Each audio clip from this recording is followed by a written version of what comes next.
말씀인 요한복음 7장 18절입니다. 스스로 말하는 자는 자기 영광만 구하되 보내신 이의 영광을 구하는 자는 참되니 그 속에 불의가 없느니라. 영광을 구하는 자라는 제목으로 말씀이 주는 교훈을 함께 나누겠습니다. 예루살렘에 모인 유대인들은 예수님을 각기 다르게 평가합니다.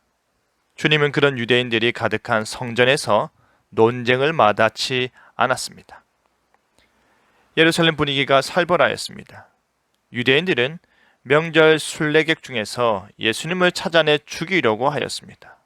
모인 무리는 예수님은 누구인가를 놓고 수군거렸습니다. 좋은 사람이다, 아니다, 미혹하는 자다. 그들이 시끄럽게 수군거렸습니다. 그마저도 유대인 지도자들이 두려워 대놓고 이야기를 못하고 있었습니다. 실제 적지 않은 사람이 그분을 믿었어도 두려움 때문에 숨겼습니다. 그저 수군거리기 좋아하는 사람들에게 예수님은 하나의 이야기거리일 뿐이었습니다. 알면 좋지만 잘 몰라도 문제는 아니라는 것입니다. 그러나 그분이 생명을 주시는 메시아이시라면 단순 호기심으로 접근할 수 없을 것입니다. 두려움도 극복하고 필사적으로 알아가야 할 분일 것입니다. 예수님께서 가르치시자 유대인들도 이 사람은 배우지 않았거늘 어떻게 글을 아느냐라고 놀라면서 불신하였습니다. 교육받은 서기관이 아니라며 자격을 놓고 시비하는 것이지요. 그러나 예수님이 가르치신 교훈은 그분을 보내신 하나님께 직접 받으신 것입니다. 자기를 보내신 하나님의 영광만 구하시는 예수님이시기에 하나님의 뜻에서 어긋나는 불의가 전혀 없으십니다. 만약 예수님을 대적했던 유대인들이라도 하나님의 뜻을 진정으로 구했더라면 그 가르침이 어디서 왔는지 알 수 있었을 것입니다. 하나님과 그분의 뜻을 구한다면 어떤 스승보다도 예수님께 배워야 할 것입니다. 유대인 지도자들은 예수님이 안식일에 병자를 고치신 일을 율법을 범한 것으로 생각하였습니다.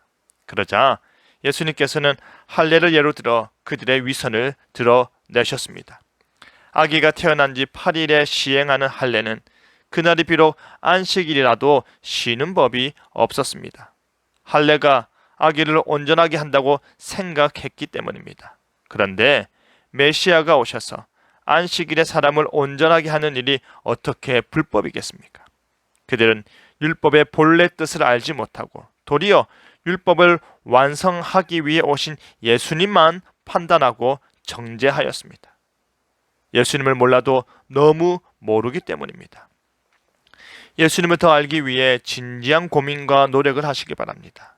하나님의 뜻을 구하려고 하나님의 말씀을 배우려고 힘쓰시길 바랍니다. 자기 기준과 규칙에 매이지 마시고 하나님의 뜻을 하나님의 원리에 따라 판단하기 위해 힘쓰시길 바랍니다. 말씀의 깊은 의미를 알기 위하여서 하나님의 뜻을 분별하기 위하여서 기도하는 삶을 사시기 바랍니다. 영광을 구하는 자가 참됩니다. 그 스스로 그 속에 불의가 없고 오직 하나님의 영광을 위해서 구하고 찾고 두드리는 자가 하나님이 기뻐하시는 자인 것입니다. 스스로 말하지 않고 하나님의 영광을 말할 수 있는 저와 여러분 되기를 간절히 바랍니다. 아멘.